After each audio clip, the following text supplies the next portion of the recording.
Puri?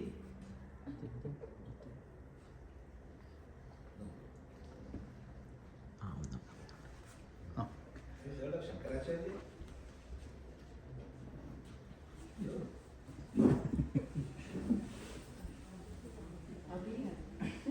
Huh? Yeah. What leader? ഇവൻ നിർബന്ധിക്കും. No.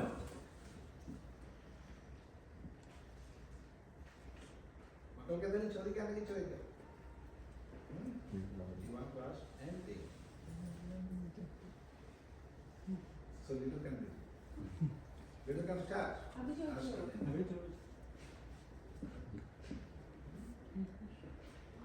So here, you are living here in America, and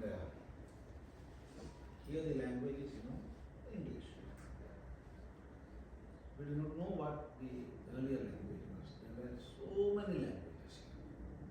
In America, there were more than 600 languages, as far as I know, among the indigenous people. But when the Europeans invaded, all that diversity gone. And majority of America was under the rule of British. Who else ruled America? Mainly British. Then some parts were under the control of French. Then some parts German. Some parts Portuguese. So in those areas, those languages came, but almost everywhere English speakers. Finally, America was under the control of Britain. So the diversity and the richness of earlier America, that is not there. It does not. But we cannot say it does not. It's the heart of art, that culture, all the seeds of such culture will be there. What I am saying is, living here, in your schools, in your colleges, also are using English, and the society also is using English. So you need not learn English from your family or houses. You must learn Malayalam or some other languages, with the help of which you can learn so many other languages. You got the idea? See?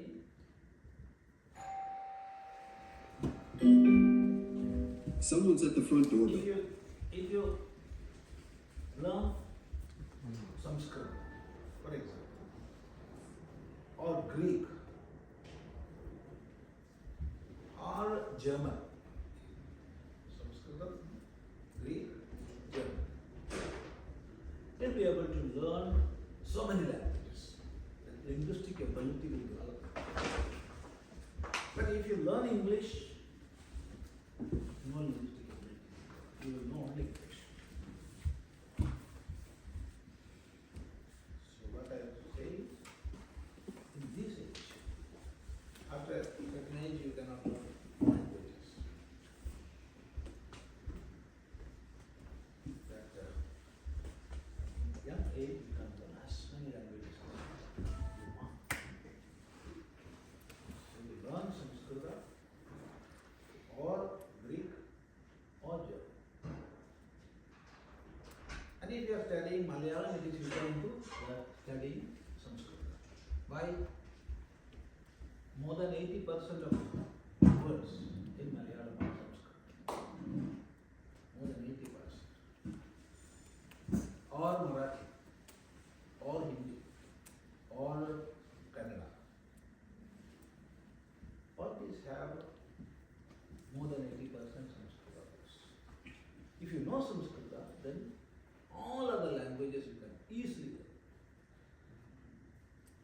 You see, your parents came here, or their parents came here, but they picked up the other language very easily. Whereas, if one person from America goes and settles in China or Bharat, for him, they will not pick up the regional language of the land. But we people can. You know? Huh? So what I have to say is, learn languages. Malayalam. Use Malayalam.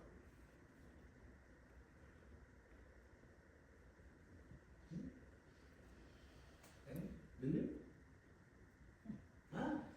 Malayalam അറിയോ? വീട്ടിൽ മലയാളം അറിയാ? Otherwise, what will happen, you see, when you complete your graduation or post-graduation or whatever it is, you will be that much poor knowing only one language. Only one language. You go to Europe, even if they know English, they won't speak. They won't speak. Even if they know English, they won't speak. You go to China, of course, for business purposes, they will speak English or whichever language is required. But you go to common people, they won't speak English even if they know English. So you must be rich, not poor. You want to be poor fellow or a rich man?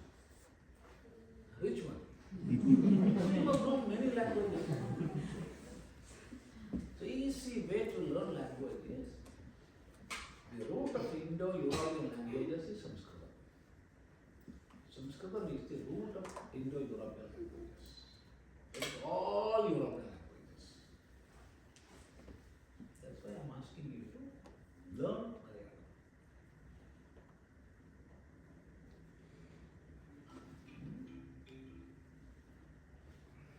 The world scenario is changing.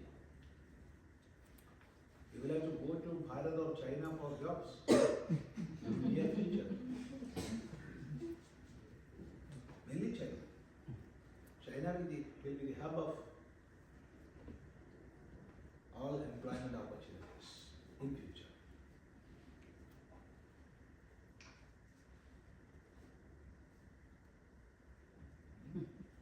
Now everybody is looking down on Asian countries, but it will change within some years.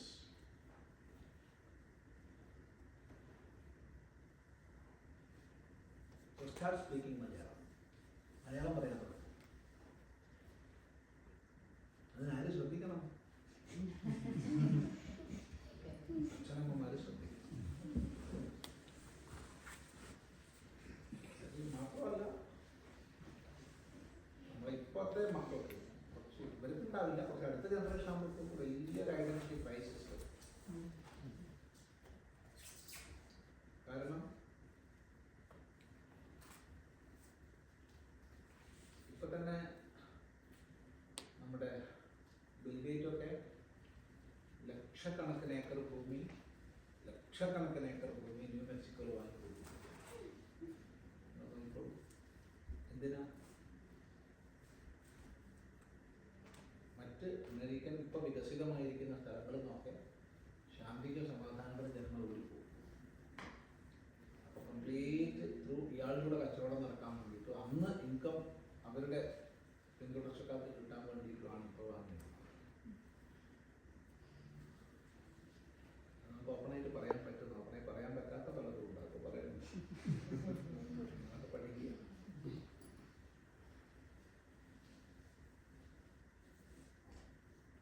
കുട്ടികളെ സമ്പന്നന്മാരായിട്ട് വളർത്തും. നമ്മളൊക്കെ എവിടെ ചെന്നാലും നമുക്ക് പിടിച്ച് ജീവിക്കാൻ പറ്റും. അതിന് കാരണം നമ്മുടെ ഭാഷാ കഴിവാണ്. അതില്ലാതായി പോകരുത് മക്കൾ. നമ്മുടെ വലിയ ആൾക്കാരൊക്കെ പറയാനുള്ളതാണ്. ചെറിയ വിഷയം തോന്നുന്നത്, ചെറിയ വിഷയമല്ല, വലിയ വിഷയമാണ്.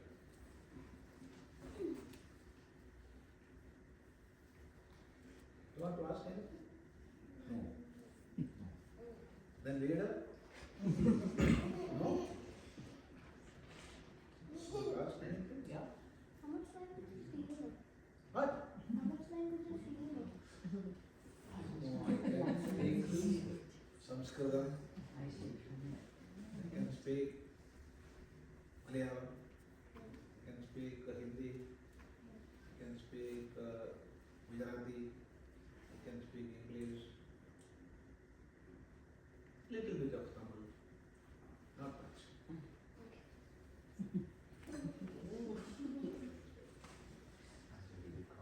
I can lecture in public platforms in 5 languages. Sanskritam, Hindi, Malayalam, English, Tamil? Oh, yeah. You said that, right? yeah.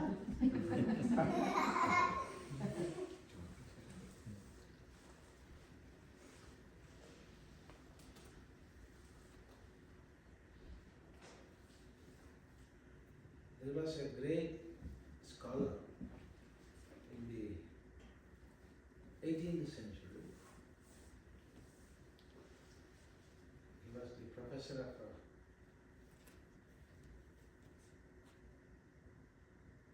Oriental Studies in the Cambridge University. Professor Dr. Bloomfield. Professor Dr. Bloomfield. He was a scholar in more than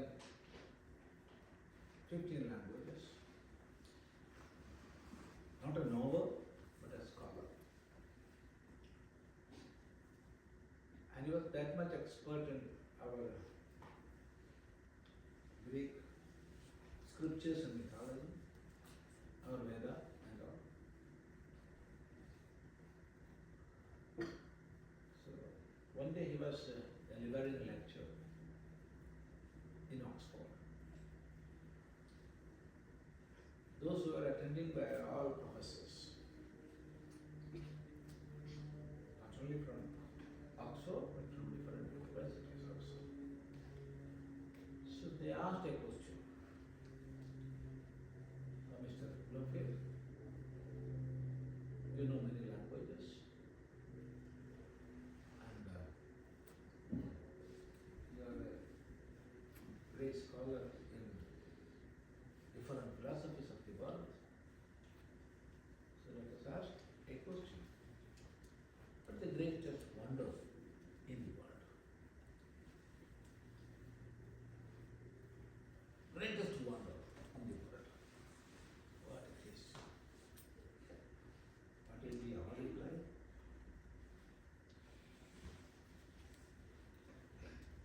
Immediately he replied,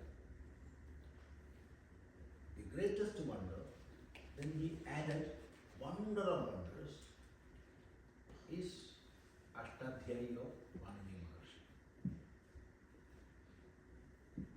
Ashtadhyayi of Panini Maharshi. You know what is Ashtadhyayi of Panini Maharshi?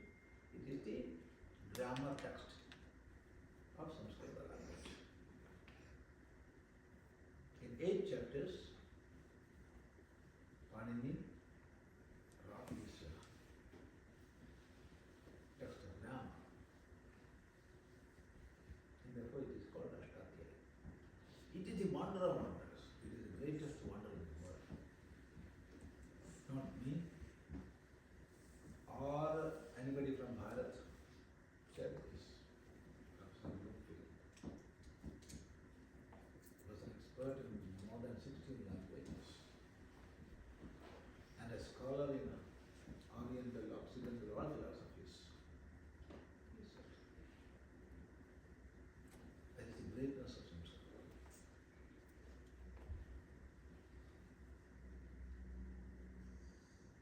We must know that. We must learn that.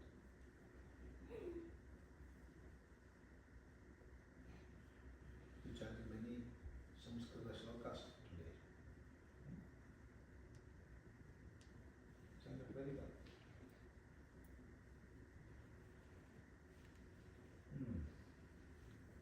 Anything you want to ask? No. Nothing. ചോദിച്ചോ അഭി തല We have one. There is no any formality, no any. Huh? What is your favorite color?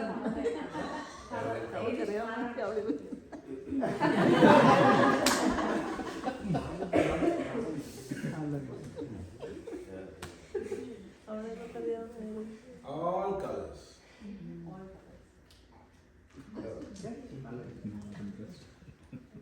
All colors.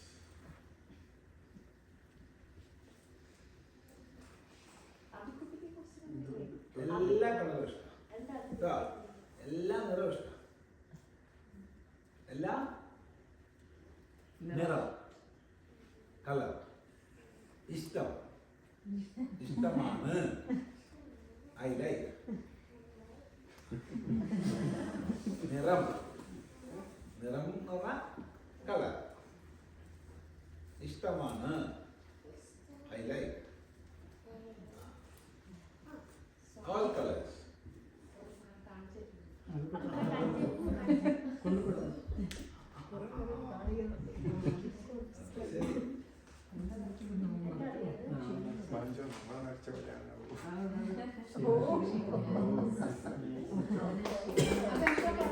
നന്നായിട്ടുണ്ട്. എന്താണ് പറയുന്നത് ശിവലിംഗം ഏ? ആ, നന്നായിട്ടുണ്ട്. നന്നായിട്ടുണ്ട്. ഓട് പാമ്പൊക്കെ ഉണ്ടല്ലേ? പാമ്പ് രണ്ട് പാമ്പ്. രണ്ട് പാമ്പ്, ഒരു ശൂലം.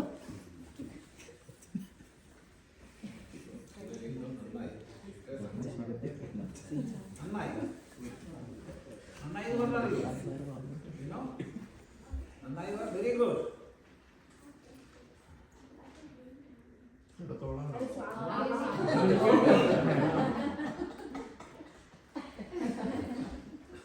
Very good.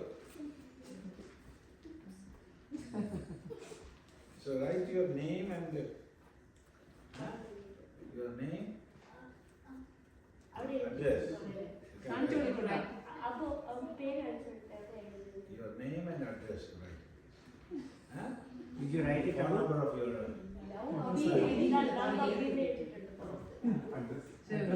Full name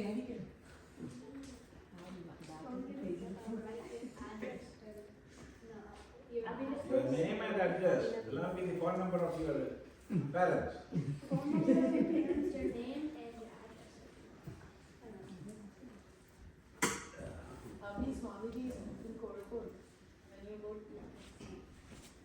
They are good. Good. Good.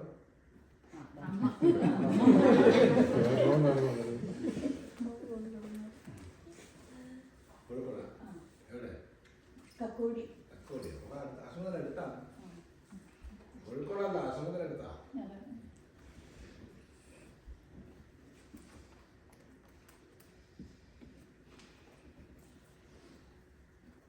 Kozhikode.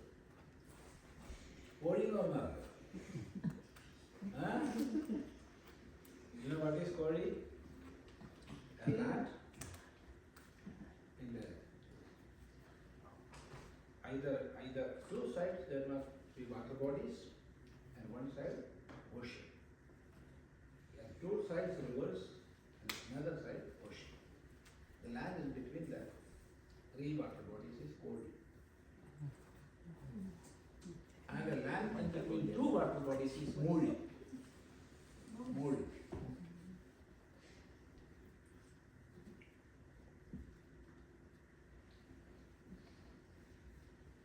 ഓരപ്പുഴയ്ക്കും ചാലിയാറിനും സമുദ്രത്തിനിടയ്ക്കുള്ള ഭൂമിയാണ് കോഴി.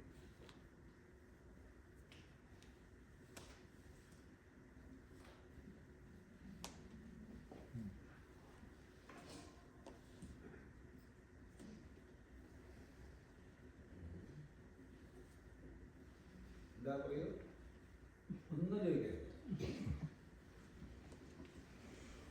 നമ്മൾ ഔപചാരികതയൊന്നും വേണ്ടത്. There is no formality at all. Yes. As a family we are sitting here.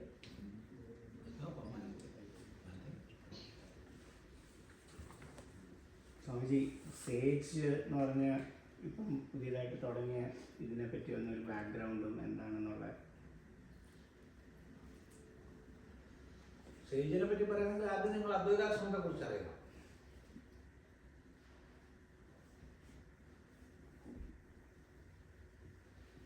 അദ്വൈതാശ്രമത്തിന്റെ പ്രവർത്തനം അറിഞ്ഞിട്ട് മതി സേജിന്റെ പ്രവർത്തനം അറിയും.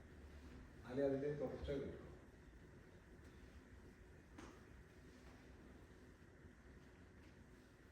നിങ്ങൾ 1990-ലാണ് കൊളത്തൂരിൽ എത്തിപ്പെടുന്നത്. 37 വർഷം 36 വർഷം കഴിഞ്ഞു.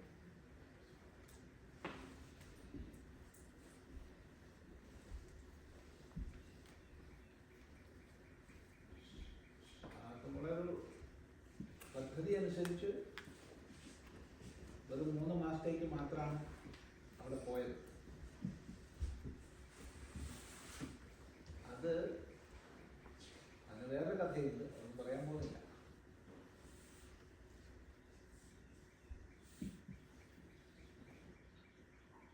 ആ കാലത്ത് ഉത്തരകാശിയിലായിരുന്നു താമസിക്കുന്നത്. ഒരു വളരെ പരമ്പരാഗതമായ പഴയ രീതി പാലിച്ചു പോകുന്ന ഒരാശ്രമമാണ്. അപ്പം അവിടുത്തെ നമ്മൾ ശുദ്ധ മലയാളം കുട്ടികൾക്ക് മനസ്സിലാവില്ല, അതതിൻ്റെ പ്രശ്നം. നല്ല മലയാളം കുട്ടികൾക്ക് മനസ്സിലാവുമോ? എനിക്കുള്ള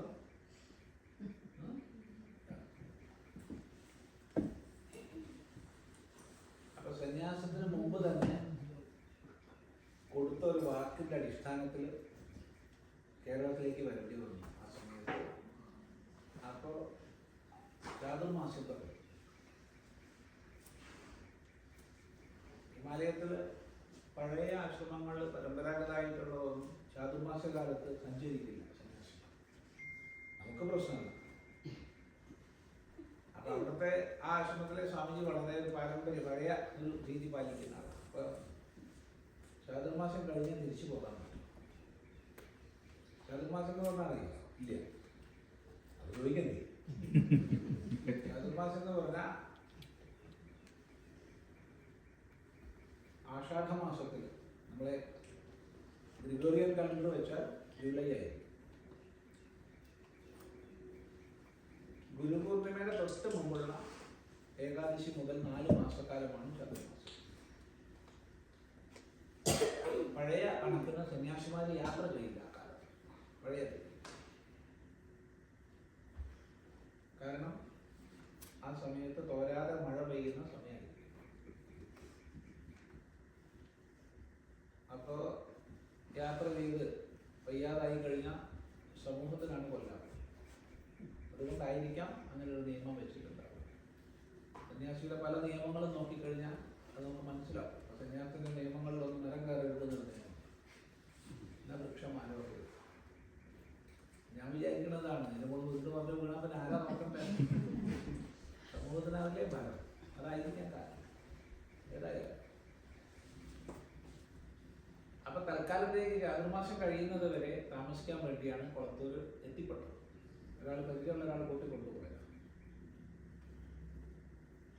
പക്ഷേ അവിടെ അങ്ങ് നിന്നു, അതങ്ങ് തുടർന്നു. അങ്ങനെ തുടർന്നപ്പോൾ ഒരു സ്വതന്ത്രമായ ആശ്രമ സംവിധാനത്തിൽ ശാസ്ത്ര സ്വാധ്യായത്തിന് പറ്റുന്ന രീതിയിൽ ആശ്രമം ആരംഭിക്കാൻ വേണ്ടി ഒരാൾ ഒരു ചെറിയൊരു സ്ഥലം ദാനം ചെയ്തു. അതാണ് എളിയ തുടക്കം. 92 34 വർഷം കഴിഞ്ഞു. അപ്പൊ തന്നെ വേദാന്ത ക്ലാസ്സുകൾ ആരംഭിച്ചു. ആദ്യം കെട്ടിടമൊന്നും ഉണ്ടായിരുന്നില്ല, ചെറിയ പന്തലെല്ലാം ഇട്ട് താൽക്കാലിക പന്തലിടും. എങ്കിലും ഭംഗിയായിട്ട് കാര്യക്രമങ്ങൾ നടന്നു. എല്ലാ മാസവും അവസാന ഞായറാഴ്ച രാവിലെ മുതൽ വൈകുന്നേരം വരെ വേദാന്ത ക്ലാസ്. അതിപ്പോഴും നടക്കുന്നു. ഡിസംബറിൽ ഒരാഴ്ച ആധ്യാത്മിക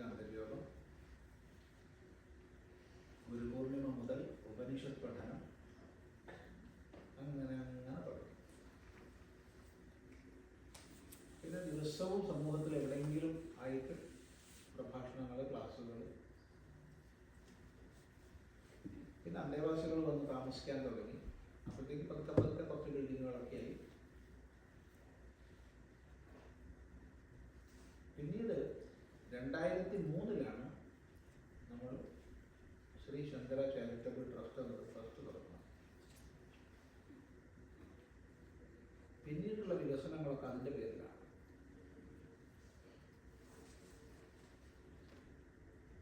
ഇപ്പോൾ 23 വർഷം കഴിഞ്ഞപ്പോൾ കുറേ പ്രവർത്തനങ്ങൾ നടക്കുന്നു. ആശ്രമത്തിലും അതുപോലെ തന്നെ വളരെ നന്നായി പോകും. ഇതിൻ്റെ ഭാഗമായിട്ട് കൊളത്തൂരിൽ ശ്രീ ശങ്കര വൃദ്ധസേവാ കേന്ദ്രം, ആരോരും നോക്കാനില്ലാത്ത, ജീവിക്കാൻ വഴിയില്ലാത്ത, ഒട്ടും സാമ്പത്തിക ശേഷിയില്ലാത്ത നമ്മുടെ പ്രായമുള്ള മുത്തശ്ശന്മാർ, അവർക്ക് താമസിക്കാനുള്ളൊരു സംവിധാനം, അവരുടെ വീട് പോലെ സന്തോഷമായിട്ട് ജീവിക്കാനും മരിക്കാനുമുള്ളൊരു സംവിധാനം. ഇപ്പം നമുക്ക് 15 പേർക്കാണ് നമ്മുടെ അംഗീകാരമുള്ളത്. അംഗീകാരം എന്ന് പറഞ്ഞാൽ നമ്മൾ നായ പൈസ പോലും ഇന്ന് വരെ ഗവൺമെന്റിൽ ഗ്രാൻഡ് അപേക്ഷിച്ചിട്ടില്ല, വാങ്ങുന്നുമില്ല. സമൂഹമാണ് നടത്തുന്നത്. പക്ഷേ ഗവൺമെന്റിന്റെ അംഗീകാരം ഇപ്പം 15 പേർക്കുള്ള അംഗീകാരമാണ്. അടുത്ത വർഷമാകുമ്പോഴത്തേക്ക് അതൊരു 40 ആക്കി കൂട്ടണം എന്നുള്ള ശ്രമത്തിലാണ്.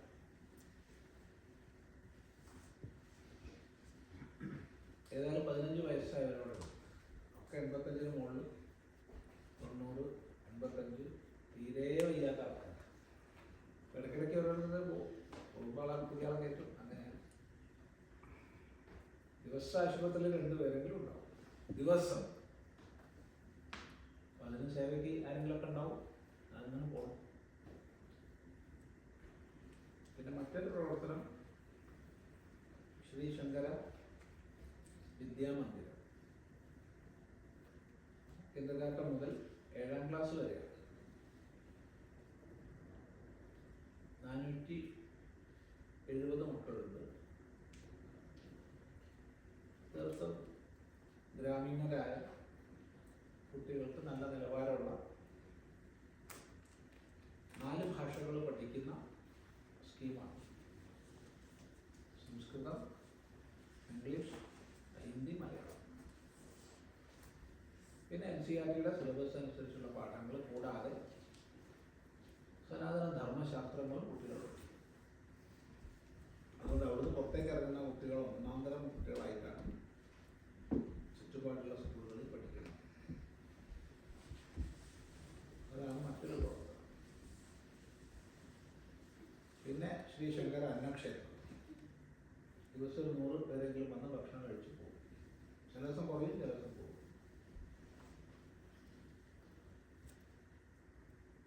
ഇത് കൂടാതെ പബ്ലിക്കേഷൻ വിഭാഗത്തിൽ ഇതുവരെ 60 പുസ്തകങ്ങൾ 61 മറ്റോ പബ്ലിഷ് ചെയ്തിട്ടുണ്ട്. അതിൽ 2 ഒഴിച്ച് മറ്റെല്ലാം നമ്മൾ എഴുതിയതാണ്. 2 അവിടുത്തെ സ്വാമിനിയുടേതാണ്. പിന്നെ മന്ത്ലി മാഗസിൻ ഉണ്ട്, അദ്വൈതാശ്രമം സത്സംഗം. അത് ഓൺലൈൻ ശരിയാക്കിയിട്ടായിരുന്നു നമ്മൾ വന്നത്.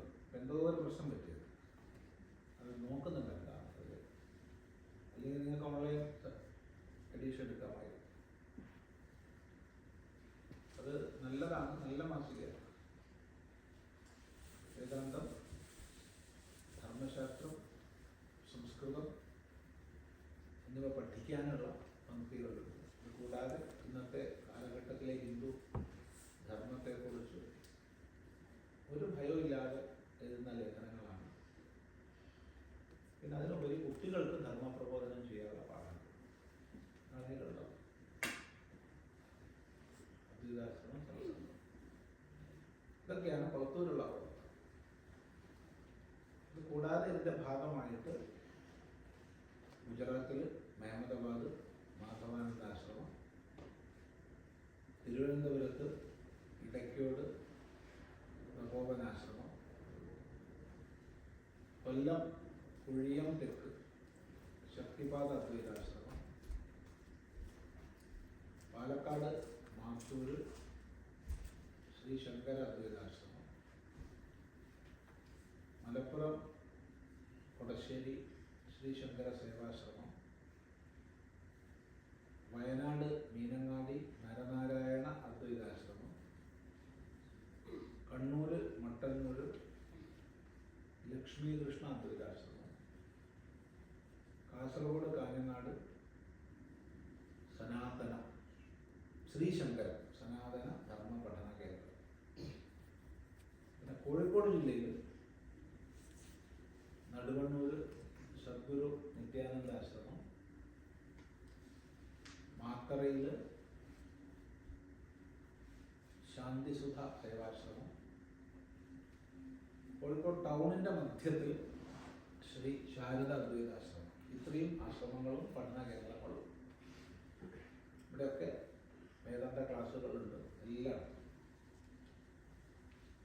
കൂടാതെ വേദാന്ത ക്ലാസ് മാത്രമല്ല, നമ്മുടെ ധാർമ്മികമായിട്ടുള്ള പല കാര്യക്രമങ്ങളും.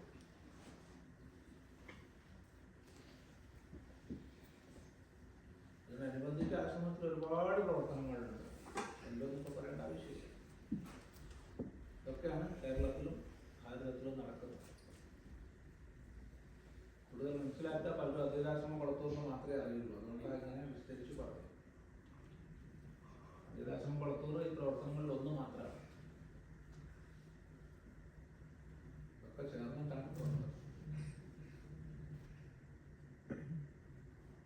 പിന്നെ എല്ലാ ആശ്രമങ്ങളായിട്ട് സഹകരിച്ചു കേരളത്തിൽ മറ്റൊരു പ്രദേശത്തും ഇല്ലാത്ത രീതിയിൽ എല്ലാ സന്യാസിമാരുടെ ഒരു കൂട്ടായ്മ, എല്ലാവരും സഹകരിച്ച് ഒന്നിച്ചു പോകുന്ന ഒരു രീതി. 2-3 പേരെ വിളിച്ച് ബാക്കി എല്ലാവരും ഒറ്റപ്പെടും. അത് മറ്റ് സംസ്ഥാനങ്ങളിൽ നിന്നുള്ള വലിയൊരു വ്യത്യാസമാണ്.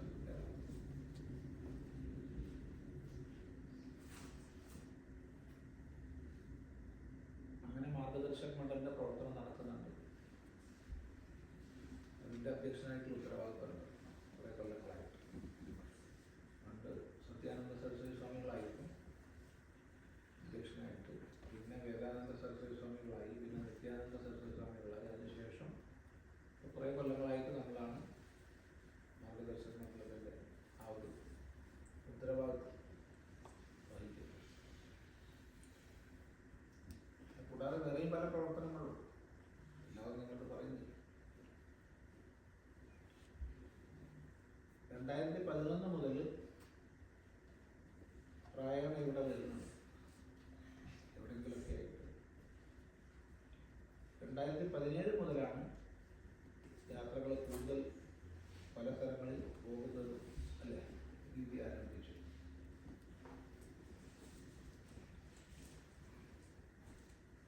പലപ്പോഴും നിങ്ങൾ കെടുത്തിപ്പോഴും, അല്ലേ, അല്ലെങ്കിൽ നമ്മൾ അടിച്ചോ രണ്ടിയാക്കിയപ്പോൾ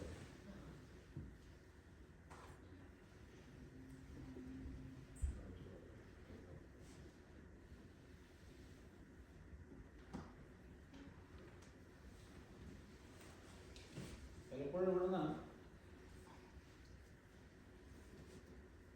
നമുക്കതിൻ്റെ ഒരു പ്രവർത്തനം ഈ അമേരിക്കയിൽ വേണം എന്നാവശ്യമായിട്ട് കുറേ പേര് സംസാരിച്ചിരുന്നു. ഞാൻ തമാശയായിട്ട് അതിന് മറുപടി പറയാറാ പതിവ്.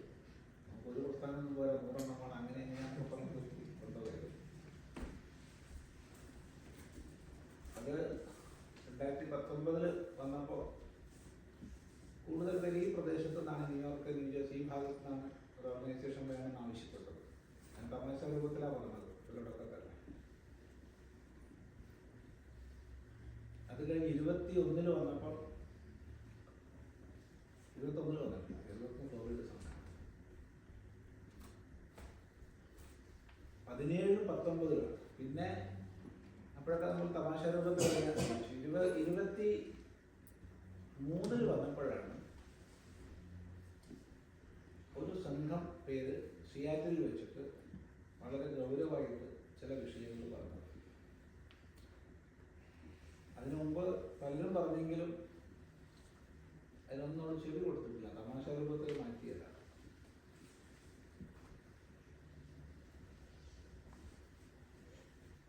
ഇവിടെ നമ്മുടെ രാജീവ് ഭാസ്കർജി നമ്മളെ ഇതിനോട് ഇരിക്കുന്നുണ്ട്, അതുപോലെ കുറേ പേര്.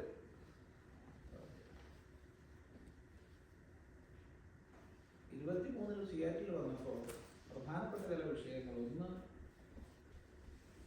ഇവിടെ ഒരുപാട് ഹിന്ദു ആശ്രമങ്ങളും ഓർഗനൈസേഷനുകളും ഉണ്ടെങ്കിലും ഒരു കോമൺ പ്ലാറ്റ്ഫോം എന്നുള്ള രീതിയിൽ പൊതുവായി ഇരിക്കുന്ന ഒരു സ്വഭാവം കുറവാണ്. ഒന്ന്. രണ്ടാമത് പറഞ്ഞൊരു പോയിന്റ്, അപ്പൊ അത് നമുക്ക് എങ്ങനെയെങ്കിലും ഒന്ന് പ്രൊമോട്ട് ചെയ്യാൻ പറ്റുമോ? ചില ഉദാഹരണം പറഞ്ഞാൽ ബേ ഏരിയയിൽ മാത്രം, കാലിഫോർണിയയിലെ ബേ ഏരിയയിൽ മാത്രം 120-ലധികം ക്ഷേത്രങ്ങൾ. ഓരോന്നും പൈസ പിരിക്കാനല്ലാതെ ഹിന്ദുവിന്റെ ഒരു കൂട്ടായ്മയ്ക്ക് വേണ്ടിയുള്ള പരിശ്രമം ഇന്നിപ്പോൾ ശാപമായി തീർന്നിരിക്കുകയാണ് ക്ഷേത്രങ്ങൾ. എത്ര പേര് ഞാൻ പറഞ്ഞതിനെ ഇഷ്ടപ്പെടുന്നറിയില്ല, അമീന്ത എങ്ങനെ പറഞ്ഞാൽ ചിന്തിക്കും. ശാപമായി തീരും. കാരണങ്ങളുണ്ട്, കാരണം തന്നെ ഞാൻ വിസ്തരിച്ച് പിന്നെ പറഞ്ഞുതരാം. ഒരു കൂട്ടായ്മ ഒന്നിച്ചിരിക്കുക എന്നുള്ളൊരു സമ്പ്രദായം, പകരം കോമ്പറ്റീഷൻ, വളരെ മത്സരമാണ്. വെറും കാലിഫോർണിയ ഏരിയയിൽ മാത്രം 120 ക്ഷേത്രങ്ങൾ ഉണ്ടെങ്കിൽ ബാക്കി എല്ലാ സ്ഥലത്തുള്ള ക്ഷേത്രം എത്ര ഉണ്ടാവും? കൂട്ടി നോക്കിയാൽ ഓരോ പ്രദേശത്ത് ഒന്നിച്ചിരിക്കാനുള്ളൊരു പ്രേരണ കൊടുക്കാൻ നമുക്ക് സാധിക്കും. ഇതിനേക്കാൾ ആശ്രമങ്ങൾ, കുറേ ആശ്രമങ്ങളുണ്ട്. എത്ര ആശ്രമങ്ങൾ? നിങ്ങൾ എത്ര ആശ്രമങ്ങളിൽ പോയിട്ടുണ്ട്? അവിടെ പോകണം, നിർബന്ധമായിട്ട് പോകണം, കുട്ടികളെ കൊണ്ടുപോകണം. അപ്പോഴേ അവർക്ക് ആ സംസ്കാരം ഉണ്ടാവുള്ളൂ. അതിനാണല്ലോ മഹാത്മാക്കൾ ഈ ആശ്രമങ്ങളൊക്കെ ഉണ്ടാക്കിയത്. ഒന്ന് ആലോചിച്ച് നോക്കുക, 1896 ഏറ്റവും പ്രധാനപ്പെട്ട ആശ്രമം ഉണ്ടായ സ്ഥലമാണ് ഇവിടെ, ന്യൂയോർക്കിൽ. കുറച്ച് ദൂരമല്ലേ ഉള്ളൂ. വിവേകാനന്ദ സ്വാമി നേരിട്ട് സ്ഥാപിച്ച ആശ്രമമാണ്. കുട്ടികളെയൊക്കെ അവിടേക്ക് കൊണ്ടുപോവുക, പരിചയപ്പെടുത്തുക എന്ന് പറയുമ്പോൾ ഒക്കെ സംസ്കാരം ഉണ്ടാവും. കുറച്ച് വലുതാകുമ്പോൾ അവരെന്തെങ്കിലുമൊക്കെ വളണ്ടിയർ ചെയ്ത് ആ ഒരു സംസ്കാരം അവർക്കുണ്ടാവും. ഒരു മാസത്തിൽ ഒരു ദിവസമെങ്കിലും എന്തെങ്കിലും വളണ്ടിയറിന് പോയി കഴിഞ്ഞാൽ എത്ര വലിയ മാറ്റം അവരിൽ വരുന്നറിയാം. ഏതായാലും ശരി, 100 കണക്കിന് വേദാന്ത സൊസൈറ്റികളുണ്ട്. അതുപോലെ ശിവാനന്ദാശ്രമം, ചിന്മയ മിഷനുണ്ട്, മാതാ അമൃതാനന്ദമയി മഠമുണ്ട്. ഏറ്റവും അധികമുള്ളത് വേദാന്ത സൊസൈറ്റിയാണ്. വേദാന്ത സൊസൈറ്റി എന്ന് പറഞ്ഞാൽ രാമകൃഷ്ണ മഠത്തിലെ. പക്ഷെ എല്ലാവരും ഒന്നിച്ചേർന്ന് ഇരിക്കുന്ന ഒരവസ്ഥയില്ല. നമ്മൾ ഒന്നിച്ചിരിക്കുമ്പോഴേ നമ്മൾ ഒന്നാണെന്ന് മനസ്സിലാവും. അത് വളരെ പ്രധാനമാണ്. അതൊരു പോയിന്റ്. രണ്ടാമത്തെ വിഷയം എൻ്റെ മനസ്സ് തട്ടിയത്, ദയാനന്ദ സരസ്വതി സ്വാമികൾ സമാധിയായ ശേഷം ട്രഡീഷണൽ ആയിട്ടുള്ള പഠനം അമേരിക്കയിൽ കുറവാണ്. പ്രസംഗക്കാർ ഒരുപാടുണ്ട്, ഒരുപാട് പ്രസംഗമുണ്ട്, പക്ഷേ ട്രഡീഷണൽ ആയിട്ടുള്ള പഠനം അമേരിക്കയിൽ വളരെ കുറഞ്ഞിട്ടുണ്ട്. മൂന്നാമത്തെ വിഷയം, ഇവിടുന്ന് ഹിന്ദു സമൂഹം നാട്ടിലെ പല സേവാ പ്രവർത്തനങ്ങൾക്ക് വേണ്ടിയിട്ട് കഷ്ടപ്പെട്ട് പൈസ പിരിച്ച്, ആരെടുത്ത് പൈസ പൂക്കുന്നൊന്നുമില്ലല്ലോ, പണിയെടുത്തുണ്ടാക്കുന്ന പൈസയല്ലേ. പക്ഷേ നമ്മളെ ഇവിടുന്ന് $1 നാട്ടിലെത്തി കഴിഞ്ഞാൽ എന്തായാലും 85 രൂപ എന്തായാലും. അപ്പം അതിൻ്റെ വാല്യൂ കൂടുതലാണ്. അപ്പം കഷ്ടപ്പെട്ട് ഇവിടുന്ന് പൈസ പിരിച്ച് നാട്ടിലെ സേവാ പ്രവർത്തനങ്ങൾക്ക് വേണ്ടി അയക്കും. പലരും ഷെയർ കെയർ തുടങ്ങിയ പ്ലാറ്റ്ഫോമാണ് ഉപയോഗിക്കുന്നത്. ഇവിടെ എന്താ ചെയ്യുന്നതെന്ന് എനിക്കറിയില്ല. അങ്ങനെ ചെയ്യുന്നുണ്ടോ? വല്ലതൊക്കെ നാട്ടിലേക്ക് അയക്കാറുണ്ടോ? കുടുംബത്തിലേക്ക് അല്ലാതെ നാട്ടിലേക്ക് അയക്കാറുണ്ടോ? അതില്ല. ഷെയർ കെയറിങ് മിക്കവാറും. അതിന് പോയി കഴിഞ്ഞാൽ എന്താ സംഭവിക്കുക? നാട്ടിൽ പള്ളിയിലച്ഛനാണ് വിതരണം ചെയ്യുക. ആർക്കാ കൊടുക്കണത്? ഹിന്ദുക്കൾക്ക്. ആരാ പിരിച്ചത്? ഹിന്ദുക്കൾ. കൊടുക്കണതാരാ? പള്ളിയിലച്ഛൻ. അപ്പൊ അവിടുത്തെ സാധാരണക്കാരെന്താ വിചാരിക്കുക? എന്താ വിചാരിക്കുക? ഇത് ക്രിസ്ത്യൻ സമൂഹം തരുന്ന പണമാണ്. അത് പാസീവ് കൺവേർഷന് കാരണമാവും. പാസീവ് കൺവേർഷനാണ് ആക്റ്റീവ് കൺവേർഷനിലേക്കുള്ള സ്റ്റെപ്പിംഗ് സ്റ്റോൺ. ഇത് വലിയൊരു വിഷയമാണ്. ഇതെല്ലാം വളരെ വിസ്തരിച്ച് കുറേ പേര് വന്ന് പറഞ്ഞപ്പോൾ ഞാൻ അവരോട് പറഞ്ഞാൽ ശരി, നമുക്കൊരു ഓർഗനൈസേഷൻ ആക്കാം. പിന്നീട് 2024 അതിൻ്റെ ചർച്ച കുറേ കൂടി ശക്തമായി നടന്നു. അങ്ങനെയാണ് 2025 ഒരു നോൺ പ്രോഫിറ്റ് ഓർഗനൈസേഷനായിട്ട് അമേരിക്കയിൽ സേജ് രജിസ്റ്റർ ചെയ്തു. സേജ് എന്ന് പറഞ്ഞാൽ Shankara Advaitashramam for global enlightenment. Shankara Advaitashramam for global enlightenment register ചെയ്തത് കാലിഫോർണിയയിലാണ്. എങ്കിലും പല ഭാഗത്തു നിന്നുള്ളവരാണ് അതിൻ്റെ ബോർഡിലുള്ളത്.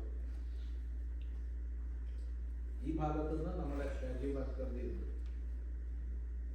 രാജീവ് ഭാസ്കർജി നിങ്ങൾക്ക് അറിയാവുന്നതായിരിക്കും. ഈ ഭാഗത്ത്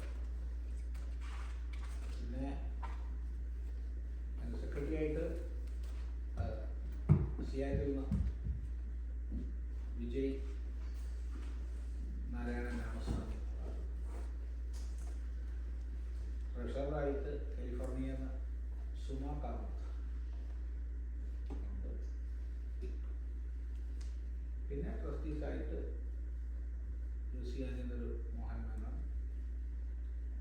ഒഹായോയിൽ നിന്നൊരു രമേഷ് ഇക്കമ്പത്ത്, അറ്റ്ലാന്റയിൽ നിന്ന് ജോർജിയയിൽ നിന്ന് രാജീവ് മേനോൻ,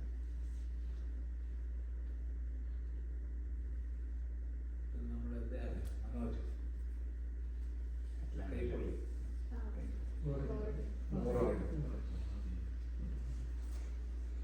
പിന്നെ വിനോദ് വാലപ്പുറം കാനഡയിൽ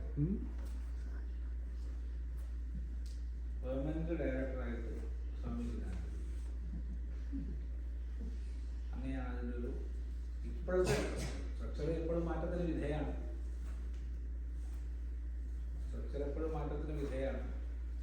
എൻ്റെ പൂർണ്ണമായ പ്രവർത്തനം സന്യാസിയായിരിക്കും, സന്യാസിയുടെ നേതൃത്വത്തിലായിരിക്കും. ഇപ്പോൾ ഉള്ള സ്വാമിജിലാന്തവർക്കോ ഭാവിയിൽ വരുന്ന സന്യാസിക്കോ ആരെ വേണമെങ്കിലും ചേർക്കാനോ പുറത്താക്കാനോ ഒക്കെ അധികാരത്തോട് കൂടിയ പരിപാടിയാണ്. അപ്പോൾ മറ്റ് സന്യാസികളുടേതായ രീതിയിൽ നിന്ന് മാറില്ല എന്നർത്ഥം. അങ്ങനെയാണ് അതിൻ്റെ രജിസ്ട്രേഷൻ. അതിൻ്റെ ആഭിമുഖ്യത്തിൽ നമ്മൾ കഴിഞ്ഞ വർഷം ഒരു 3 ദിവസത്തെ റിട്രീറ്റ് നടത്തിയിരുന്നു കാലിഫോർണിയയിൽ. നന്നായിരുന്നു. എല്ലാ സുഖ സൗകര്യങ്ങളും വീടും. Someone's at the front door though. ഡോർമെറ്ററിൽ താമസിക്കാൻ വേണ്ടിയിട്ട് ആൾക്കാർ വന്നു. 45 പേര് 3 ദിവസം പൂർണ്ണമായി താമസിച്ചു.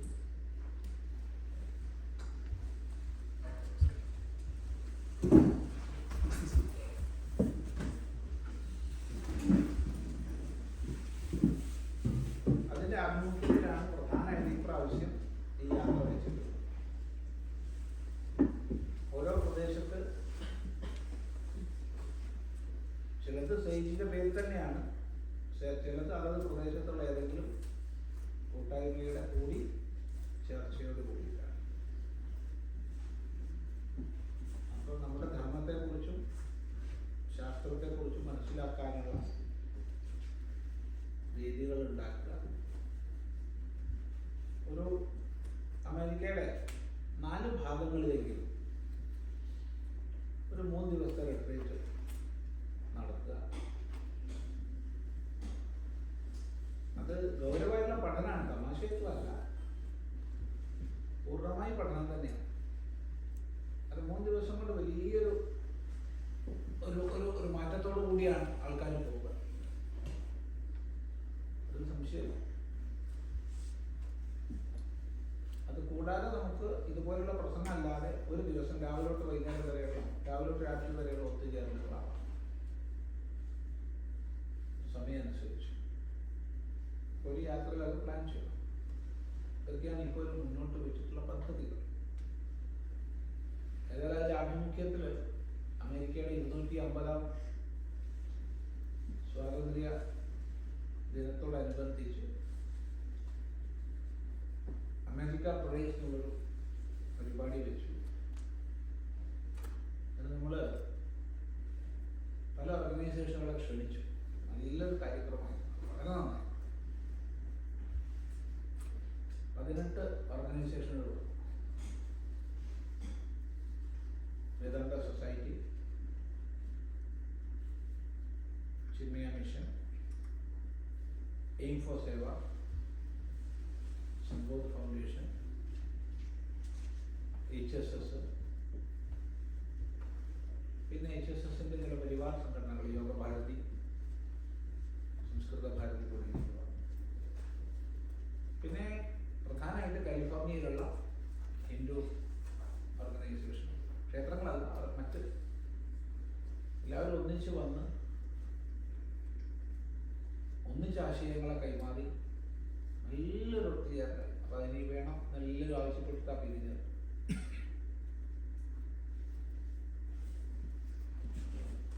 അതിൽ നന്നായിരുന്നു, വളരെ നന്നായി. അതിലൊരാശയമേ ഉള്ളൂ, ഒരിക്കലും ഏതെങ്കിലും ഒരു ഭാഷ കുറച്ചും കൂടി കടന്നിട്ട് നാഷണാലിറ്റി പോലും നമ്മൾ മുന്നോട്ട് വയ്ക്കരുത്. ലോകത്തിൻ്റെ ഏത് ഭാഗത്തുള്ളവരായാലും ഹിന്ദു ധർമ്മത്തെ, സനാതന ധർമ്മത്തെ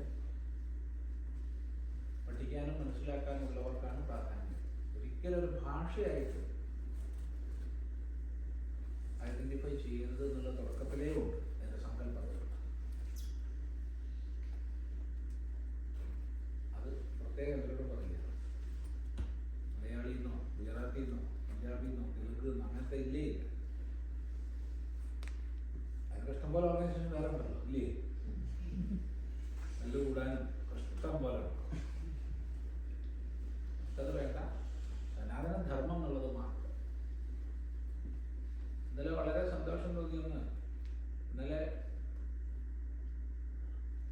ഷാർലറ്റിൽ ഒരു പരിപാടി നടക്കുന്ന, ഷാർലറ്റ് നോർത്ത് കരോളിനയാണ് എന്നറിഞ്ഞിട്ട് അതിൽ പങ്കെടുക്കാൻ വേണ്ടി മാത്രം ഡ്രൈവ് ചെയ്ത് 300 കിലോമീറ്റർ ദൂരെ നിന്ന് സൗത്ത് കരോളിനയിൽ നിന്ന് വന്നത് ഒരു ആഫ്രിക്കനാണ്, ഘാന സിറ്റിസനാണ്. കാരണം ഹിന്ദുവിൻ്റെ പരിപാടി നടക്കുന്നു, അയാൾ പൂർണ്ണമായി ഹിന്ദു ധർമ്മം പാലിക്കുന്ന ആളാണ്. ഘാനികൾ ഹിന്ദു മണർച്ചയുടെ ഭാഗമായിട്ട് പ്രവർത്തിക്കുന്ന ആളാണ്.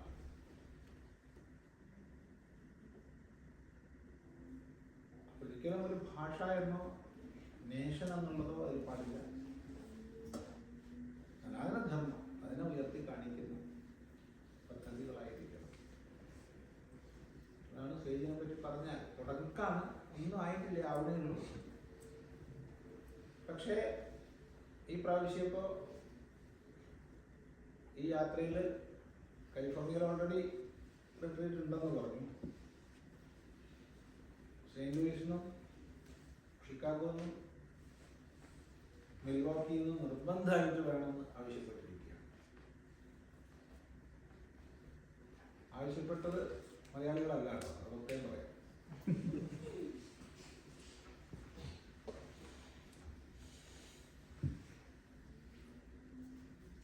അപ്പോൾ പതുക്കെ ആ പ്രവർത്തനം മുന്നോട്ട് കൊണ്ടുപോകാം. എന്തായാലും നിങ്ങൾ ഇങ്ങനൊരു കൂട്ടായ്മ ഇവിടെ ഉള്ളത് വളരെ സന്തോഷം. മുമ്പ് നമ്മൾ ഒത്തുകൂടിയിട്ടുണ്ട്, ഇപ്പോഴും ഒത്തുകൂടുന്നുണ്ട്.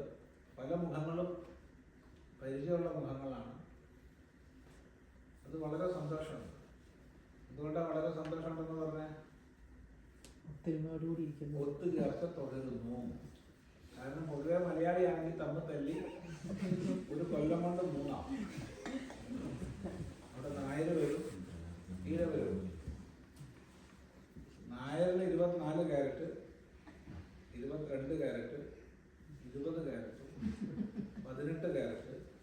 16 ഈഴവരും തീയലുണ്ട്. അമ്പലവാസിയാണെങ്കിൽ മാരാര് മാരര് നമ്പീശനുണ്ട്, അത് തടയും. നമ്പൂതിരിയാണെങ്കിൽ നമ്പൂരി പാടും തടയും. എവിടെ ചെന്നാലും കലഹിക്കുന്ന സ്വഭാവം മലയാളി ഉപേക്ഷിച്ചിട്ടില്ല. ദയവീത് എല്ലാവരുടേന്ന് മാത്രമേ പറയാം. എന്താ ശരിയല്ലേ പറഞ്ഞ തെറ്റുണ്ടെങ്കിൽ ശരിയാണ്. അതെങ്ങനെയൊക്കെ സമർത്ഥമായിട്ട് ഞാൻ 2 ദിവസം ഇവിടെ നിന്നാൽ മതി. എനിക്ക് മനസ്സിലാവും ആരെ പിടിച്ചാൽ തെറ്റുണ്ടാക്കാതെ അയാളെ പിടിച്ച് മെല്ലെ സ്കൂളിൽ ഇവിടെ കുറെ എല്ലാവരും ശ്രമിച്ചാണ്, ഇവിടെ അങ്ങനെ ഒരു സ്പിരിറ്റ് ഉണ്ടായില്ല. അത് ഞാൻ സന്തോഷത്തിൽ പറഞ്ഞേ, അതുകൊണ്ടല്ലേ സന്തോഷത്തിൽ പറഞ്ഞേ, അതുകൊണ്ടാണ് സന്തോഷത്തിൽ പറഞ്ഞത്. അത് നല്ലൊരു പ്ലാറ്റ്ഫോം ആയിട്ട് തുടരുക. ഈ കുട്ടികളെ കണ്ടിട്ട് മുന്നോട്ട് പോകും, അത്രേ പറയാ. എന്താ ഫുഡ് ആണെന്ന് ഫുഡ് ആയതുകൊണ്ടാണ് എല്ലാവരും ഒത്തൊരുമയോടുകൂടി ഇരിക്കുന്നത്. നാളെയിലേക്കുള്ള ഫുഡായത്. ഈ ഒത്തുചേർച്ച നാളെയിലേക്കുള്ള ഫുഡാണ്. മനസ്സിലാക്കണം, മക്കൾക്കുള്ള ഭക്ഷണമാണ്.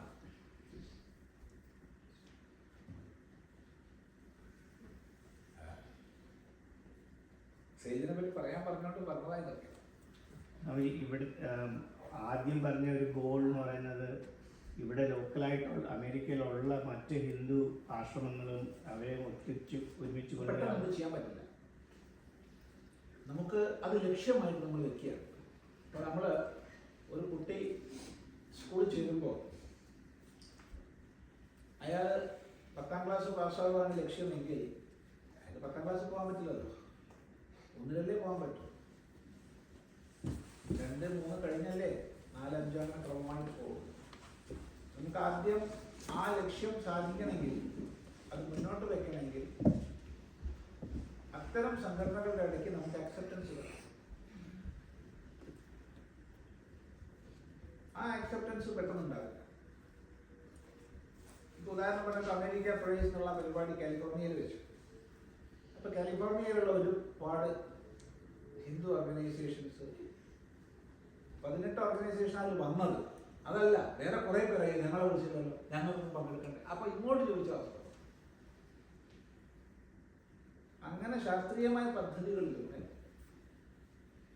മുന്നോട്ട് പ്രവർത്തിച്ചില്ല. 2, നമ്മൾ ഒരിക്കലും മറ്റ് സ്വാർത്ഥത നമുക്കില്ലെന്നും ട്രഡീഷണൽ ആയിട്ടുള്ള ശാസ്ത്ര പ്രചരണമാണ് നമ്മുടെ ലക്ഷ്യമെന്നും മനസ്സിലാക്കണം. കാരണം ഒരുപാട് പേര് ന്യായമായും അന്യായമായും അമേരിക്കയിലേക്കും യൂറോപ്പിലേക്കും ഓസ്ട്രേലിയയിലേക്കും ഒക്കെ ഭാരതത്തിൽ നിന്ന് പോയിട്ട് കൊല്ലാപ്പുണ്ടാക്കിയിട്ട് ചീത്തപ്പേരുണ്ടാക്കി വെച്ചിരിക്കുന്ന കാലത്താണ് നമ്മളിപ്പോൾ ഇരിക്കുന്നത്.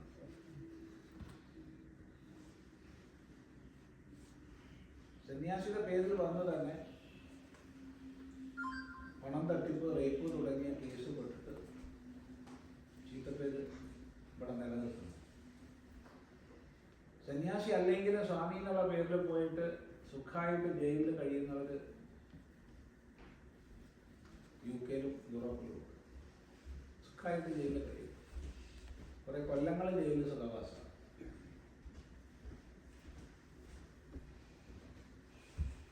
ചില തകിട്, ചില മന്ത്രം, അത് തരാം, ഇത് തരാം, അത് കിട്ടും, ഇത് കിട്ടും നമ്മൾ ആളെപ്പാട്ടിലാക്കിയിട്ട് അജ്ഞാനത്തിൽ തളയ്ക്കുന്നവരുടെ പരിപാടി വളരെ കൂടുതലാണ് ഓസ്ട്രേലിയയിൽ.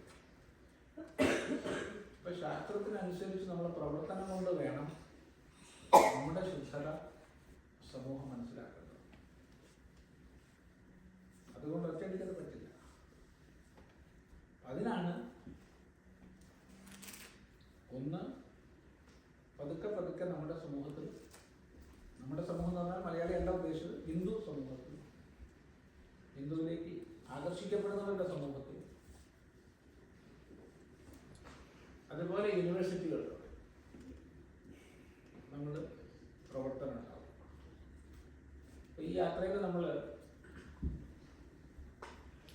യൂണിവേഴ്സിറ്റി ഓഫ് ബെർക്ക്ലിയിൽ നല്ലൊരു ഒത്തുചേരലുണ്ട്. വിദ്യാർത്ഥികളും. പിന്നെ സ്റ്റാൻഫോർഡിൽ ഒത്തുകൂടുന്നുണ്ട്, അത് പബ്ലിക് അല്ല. സ്റ്റാൻഫോർഡിൽ എല്ലാവർക്കും അറിയാമല്ലോ, സ്റ്റാൻഫോർഡ് 100% ക്രിസ്ത്യൻ യൂണിവേഴ്സിറ്റി ആണെന്ന് അറിയാം. അവിടെ ചരിത്രത്തിൽ ആദ്യമായിട്ട് ഒരു ഹിന്ദു ചാപ്ലിൻ വരാൻ പോവുകയാണ്.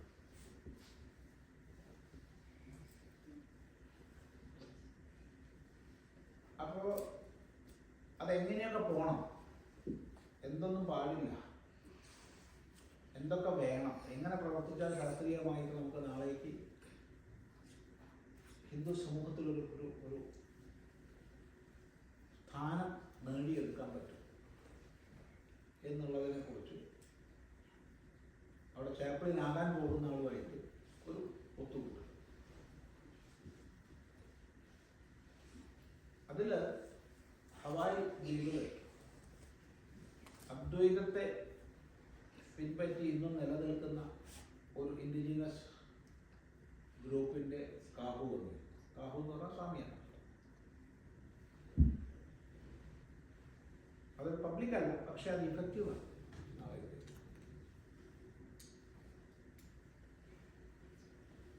ഇനി ഈ യാത്രയിൽ യൂണിവേഴ്സിറ്റി ഓഫ് ഹ്യൂസ്റ്റണിലൊരു കോൺഫറൻസ് ഉണ്ട്. കഴിഞ്ഞ യാത്രയിൽ സിൻസിനാറ്റി യൂണിവേഴ്സിറ്റിയിലൊരു കാര്യക്രമമുണ്ട്. യൂണിവേഴ്സിറ്റികളിൽ നമ്മൾ വരുമ്പോൾ അതൊക്കെ ഈ സ്റ്റേജിൻ്റെ പേര് മാത്രമല്ല, നമ്മൾ എന്തിനു നിലകൊള്ളുന്നു എന്നുള്ളത് ഒരു ചർച്ചയാണ്. അങ്ങനെയുള്ള പ്രവർത്തനങ്ങൾ പതുക്കെ പതുക്കെ മുന്നോട്ട് കൊണ്ടുപോകും. അപ്പം നാളെ ഇത് ഏറ്റെടുത്ത് മുന്നോട്ട് കൊണ്ടുപോകാൻ അടുത്ത ജനറേഷൻ വരണം. അതൊക്കെയാണ് കാഴ്ചപ്പാട്.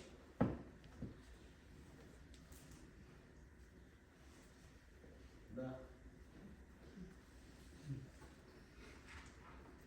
നമുക്ക് എത്രമാത്രം ചെയ്യാനുണ്ടെന്ന് ആലോചിച്ച് നോക്കൂ. എത്രമാത്രം ചെയ്യാനുണ്ട് നമ്മുടെ കർമ്മത്തിന് വേണ്ടി.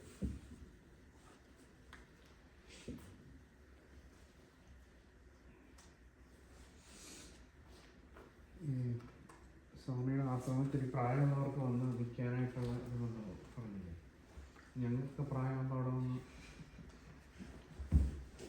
നല്ലതാണ്. ഞങ്ങൾക്ക് പ്രായമാകുമ്പോൾ അവിടെ നിൽക്കുന്നതിനേക്കാൾ നല്ല പദ്ധതി.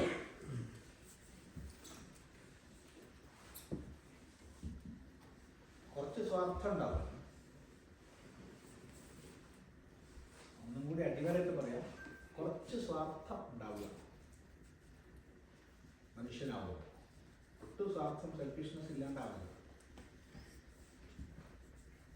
ഇപ്പം നിങ്ങളെ മക്കളൊക്കെ പഠിച്ച് വലുതായി അവരൊക്കെ അവരെ വഴിക്ക് ആയിക്കഴിഞ്ഞാൽ പിന്നെ നിങ്ങൾ അവർക്ക് ഭാരമായിരിക്കും, അത് സംശയമില്ല.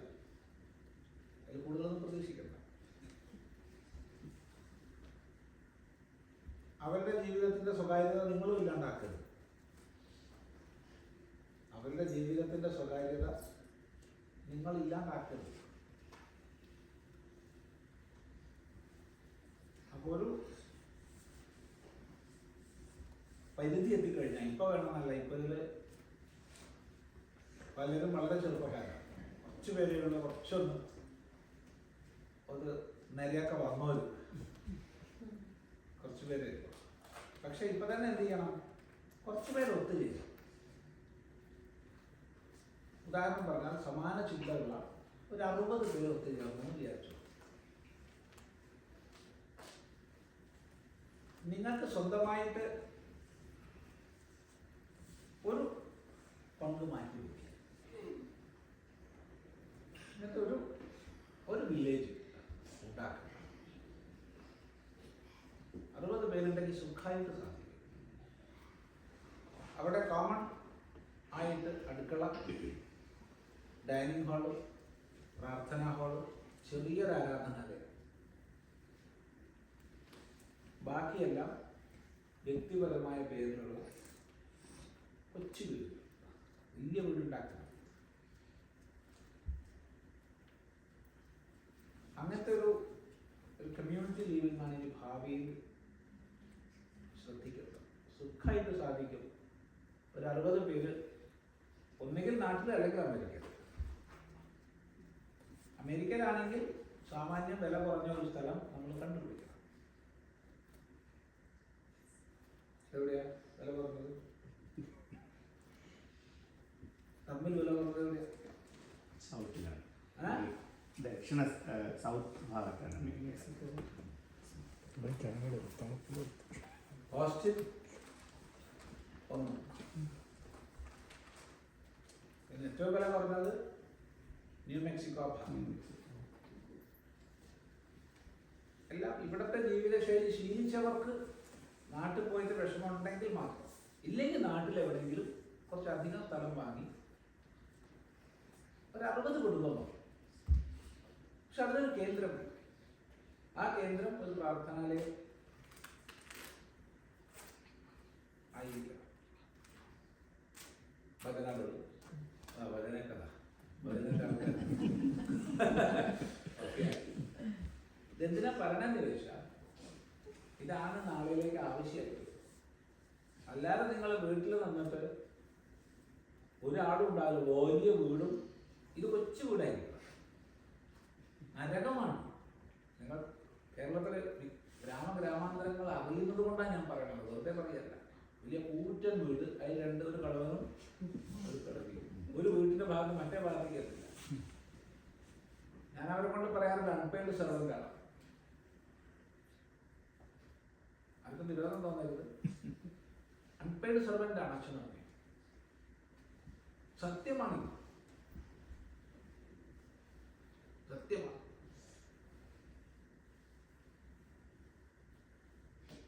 നരകം കാണുന്നുണ്ടാ പറയണം. അപ്പൊ നമ്മളെങ്കിലും ജീവിതം അങ്ങനെയാവും. എന്താ മക്കൾക്ക് കൊടുക്കാനുള്ളത് ചിലപ്പോൾ കൊടുത്തേക്കുക, അവനവൻ്റെ പേരിൽ ഒരു പങ്കുണ്ടാവും. അത് പിന്നെ ഷെയർ അവർക്ക് കൊടുക്കരുത്. അത് കമ്മ്യൂണിറ്റിക്ക് അയക്കും. നമ്മുടെ കാലശേഷം ആ കമ്മ്യൂണിറ്റിക്ക് അയക്കും. അതുകൊണ്ട് അത് ഇൻഹെറിറ്റ് ചെയ്യരുത്. അത് ചിന്തിക്കാവുന്ന ഒരു ഓപ്ഷനാണ്. ഗുജറാത്തിൽ അങ്ങനത്തെ കുറച്ച് ധാരാളമുണ്ട്. കേരളത്തിലുണ്ട്. കേരളത്തില് തൃശ്ശൂരടുത്ത് കേച്ചേരി അടുത്ത ഒരു ഗ്രാമത്തില്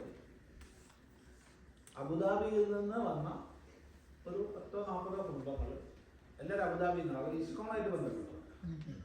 അതുകൊണ്ട് അവർ വേറെ ആരെയും കേട്ടില്ല. ഇസ്കോൺ മാത്രം. നമുക്കത് പറ്റില്ല. നമുക്ക് എല്ലാവരും വേണം. നമുക്ക് ഹിന്ദു അത്യാവശ്യമാണ്. അത് നല്ലൊരു മെഡിക്കൽ ഫെസിലിറ്റി വേണം. കുറച്ച് കളിക്കാനുള്ള എന്തെങ്കിലും വേണം, വ്യായാമത്തിന്. അത് വയസ്സുകാരുടെ ആരോഗ്യമൊക്കെ കൂടി ഇരിക്കാനുള്ള ശാരീരിക ആരോഗ്യം, മാനസികാരോഗ്യം ചിന്തിക്കേണ്ടതാണ്. Supporting community. ഇല്ലെങ്കിൽ എന്ത് വേണം വെച്ചാൽ, ഇല്ലെങ്കിൽ എന്താ പ്രശ്നം എന്നറിയാം. വലിയൊരു പ്രശ്നമുണ്ട് ഇവിടെ വെച്ചാൽ. അമേരിക്കയിലായാലും, അമേരിക്ക എന്ന് പറഞ്ഞാൽ USA മാത്രമല്ല, USA, കാനഡയും ഓസ്ട്രേലിയയിലായാലും ഒക്കെ കാണുന്നൊരു വലിയ പ്രശ്നമാണ്. എന്താ പ്രശ്നം എന്ന് ചോദിച്ചാൽ, നിങ്ങൾ എത്ര പേര് സമ്മതിക്കുന്നത് എനിക്കറിയില്ല. കുറച്ച് പ്രായമുള്ളവർ സമ്മതിക്കും, ഉറപ്പാണ്. നമ്മൾ കുട്ടികളെ വളർത്തുന്നത് ഇന്ത്യൻ സ്റ്റാൻഡേർഡിലാണ്. ആണല്ലോ ആണല്ലോ ആണല്ലോ അതെ. കുട്ടികള് ഒരു 18 വയസ്സ് 20 വയസ്സ് കഴിഞ്ഞാൽ ഇങ്ങോട്ട് പ്രതികരിക്കുന്നത് ഇന്ത്യൻ സ്റ്റാൻഡേർഡിലാണോ ഇല്ലയോ? അല്ല.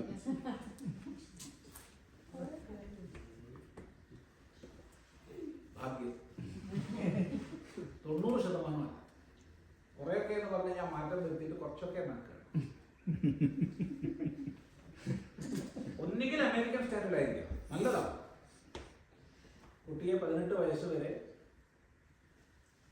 അച്ഛനോ അമ്മയോ അഥവാ അച്ഛനും അമ്മയുമോ പഠിപ്പിക്കുന്നു. 18 വയസ്സായി കഴിഞ്ഞാൽ അവർ സ്വയം പൈസ കണ്ടെത്തണം. ലോൺ എടുത്തിട്ടോ, ഗ്യാസ് സ്റ്റേഷനിൽ പണിയെടുത്തിട്ടോ, റെസ്റ്റോറൻറ്റ് പണിയെടുത്തിട്ടോ, എവിടെയെങ്കിലും ജോലി ചെയ്ത് ഇൻകം സോഴ്സ് കണ്ടെത്തി അവർ പഠിക്കണം. അച്ഛനമ്മ സപ്പോർട്ട് ചെയ്തു. അല്ലെങ്കിൽ പഠിച്ചു കഴിഞ്ഞാൽ അവർ ഇന്ത്യൻ രീതിയിൽ ഇങ്ങോട്ട് റെസിപ്രോക്കേറ്റ് ചെയ്യും. ഇത് രണ്ടുമല്ല.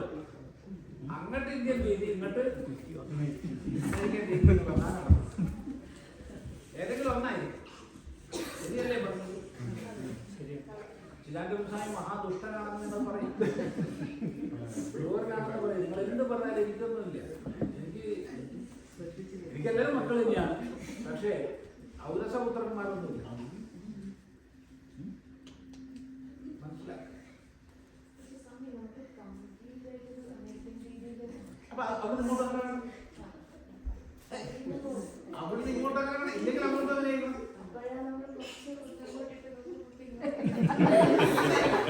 മനസ്സിലായോ? ഇല്ലെങ്കിൽ നാളെ ദുഃഖിക്കേണ്ടി വരും.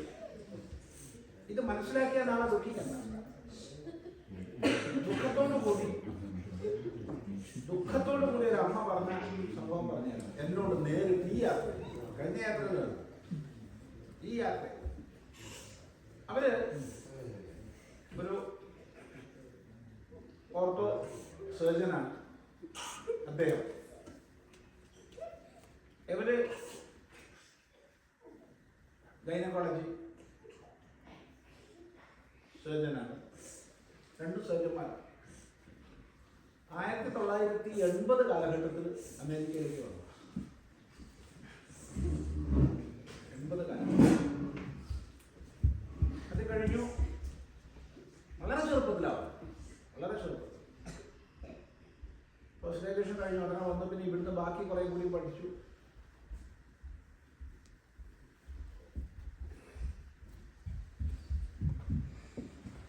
മക്കൾ ഒരു ജ്യൂ സ്ത്രീയെ കല്യാണം കഴിച്ചു. അവർക്കുണ്ടായ കുട്ടികൾ. ഈ അമ്മ ആ കുട്ടിയോട് ഹനുമാനെ കുറിച്ചും ഗണപതിനെ കുറിച്ചും ഒക്കെ പറയുകയാണ്. കൊച്ചുകുട്ടിൻ്റെ അത്ര ചെറുതല്ല, ഒരു 7ാം ക്ലാസ്സിൽ ഒറ്റക്കുള്ള കുട്ടിയാണ്.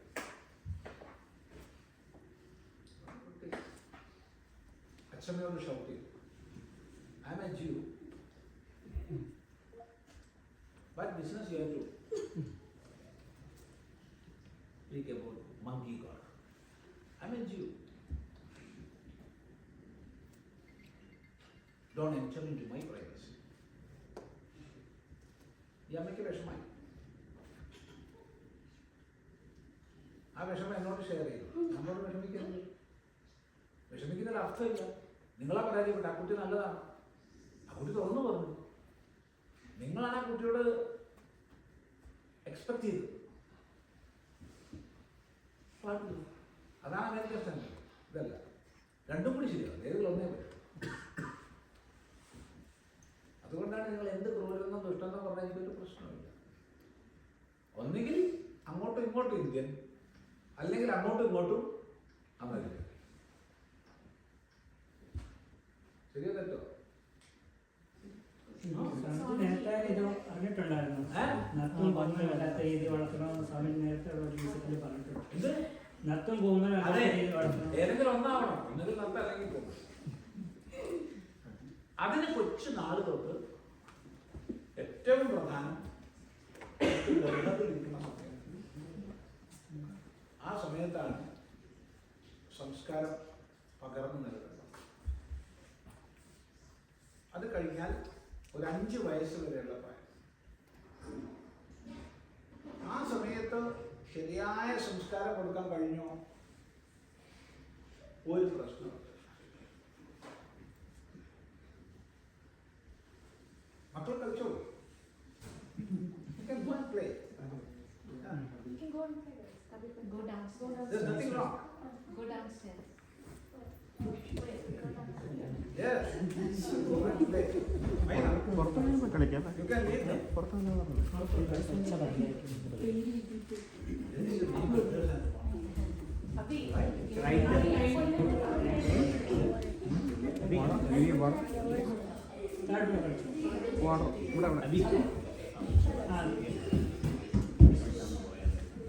എത്രയോ പേര്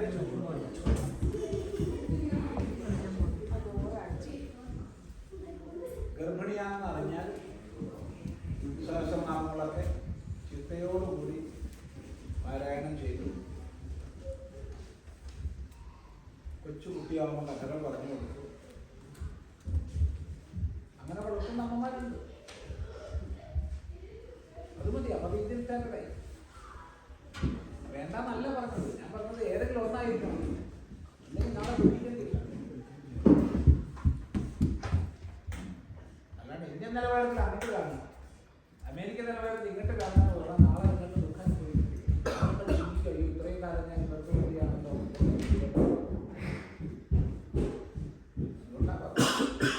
ഇവിടെയുള്ള കുറേ പേരൻസിന് ഫിയറാണ് സ്വാമിജി, മക്കളെ ഐഡന്റിറ്റി പ്രശ്നമാവുമോ എന്നുള്ള രീതിയിൽ. അതായത് അമേരിക്കയിൽ വളർന്നു, American friends, American painting, American circle, അതുകൊണ്ട് കുറേ പേരൻസ് അതുകൊണ്ട് വിടുകയാണ്. അല്ല ശരി, സന്തോഷം, അങ്ങനെയൊക്കെ പൂർണ്ണമായിട്ട് അങ്ങനെയാവണം. പക്ഷെ അതില്ല, അതില്ല, അതില്ല. അവിടെയാ കുഴപ്പം. അമേരിക്കനായിട്ട് ഒരു കുഴപ്പമില്ല, എന്താ കുഴപ്പം? ഇമോഷണൽ ഇത് വരുമ്പോൾ അവർക്ക് ഇന്ത്യൻ വാല്യൂസ് വേണം. അത് രണ്ടും കൂടി പറ്റില്ല, ഏതെങ്കിലും ഒന്നേ പറ്റും, ഏതെങ്കിലും ഒന്നേ പറ്റും. ഇത് മാത്രമല്ല, ഒന്ന് മനസ്സിലാക്കുക, നമ്മള്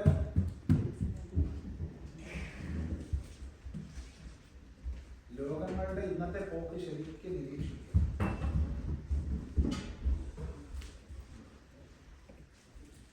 ഇന്നത്തെ തൊഴിൽ ഘടന മുഴുവൻ ഏതാനും വർഷങ്ങളെ കൊണ്ട് മാറും. ഇന്നത്തെ തൊഴിൽ ഘടന ഏതാനും വർഷങ്ങളെ കൊണ്ട് മാറും. ആർട്ടിഫിഷ്യൽ ഇന്റലിജൻസ് കുറച്ചും കൂടി പിടി മുറുക്കുന്നതോടുകൂടി പല മേഖലകളിലും മാറ്റം. ഒരു 10 സർജൻ ചെയ്ത പണി ഒരാൾ ജസ്റ്റ് കമ്പ്യൂട്ടർ സ്ക്രീൻ നോക്കി ഇരുന്നാൽ മതിയാവും. പറഞ്ഞാൽ വരികയാണ്. റേഡിയോളജിസ്റ്റിന്റെ പണി 100% ഇല്ലാണ്ടാവും.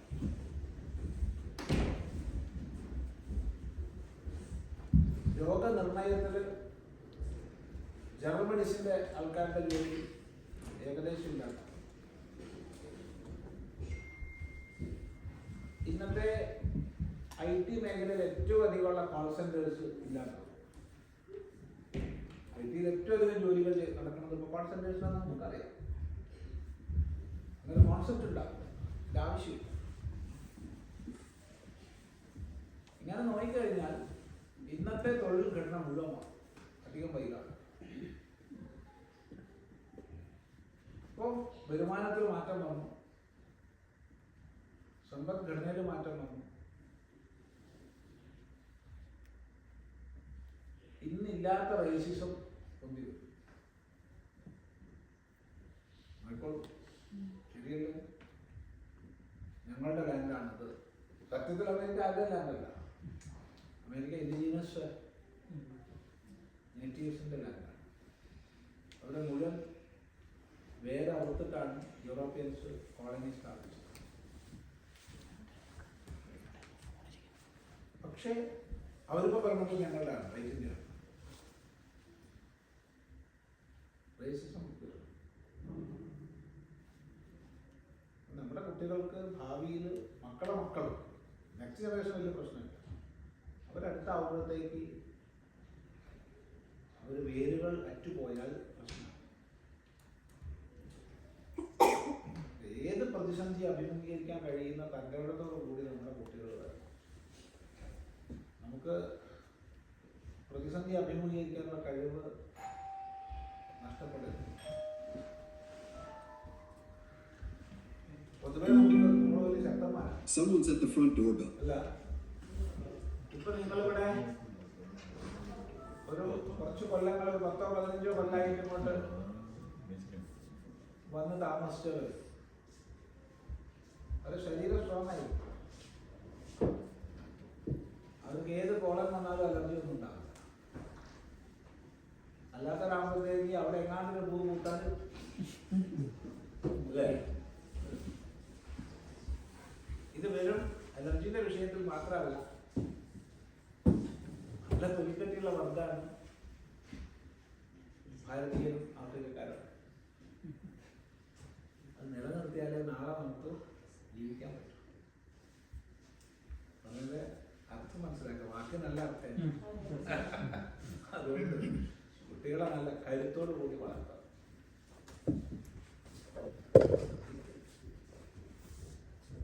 അല്ലാണ്ട് ദുഷ്ടത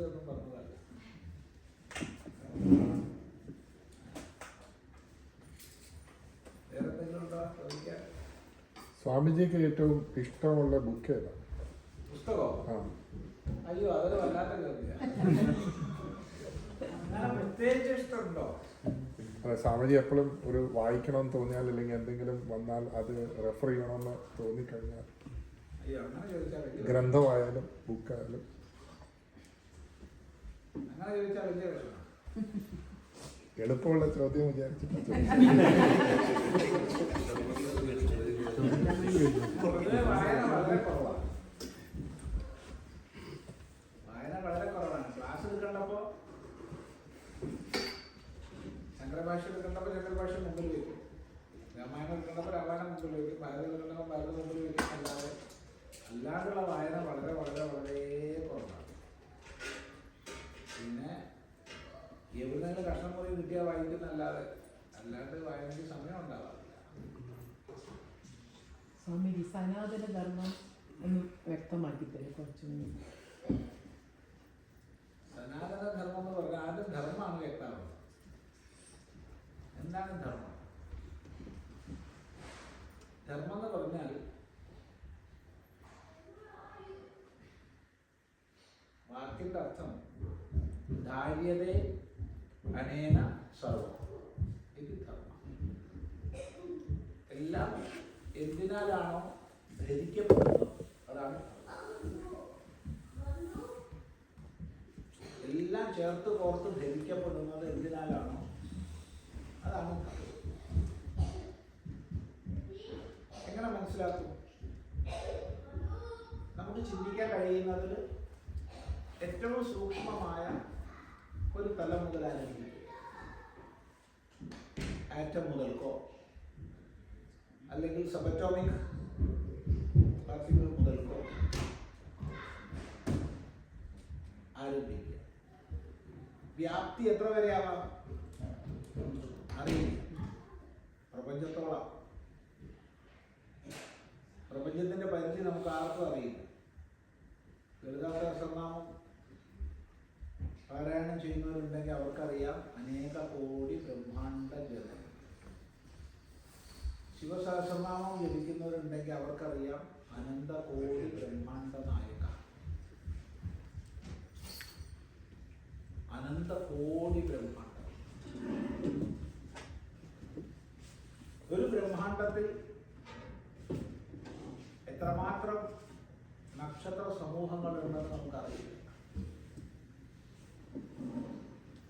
ഒരു നക്ഷത്ര സമൂഹത്തിൽ എത്രമാത്രം നക്ഷത്രങ്ങളുണ്ടെന്ന് അറിയില്ല. ഒരു നക്ഷത്രത്തിൽ എത്ര ഗ്രഹങ്ങളുണ്ടെന്ന് അറിയില്ല. നിങ്ങൾ അറിയില്ല? ഇല്ല. പക്ഷെ നമ്മുടെ ആചാര്യന്മാര് പറഞ്ഞു കോടിക്കണക്കിന് ബ്രഹ്മാണ്ടം.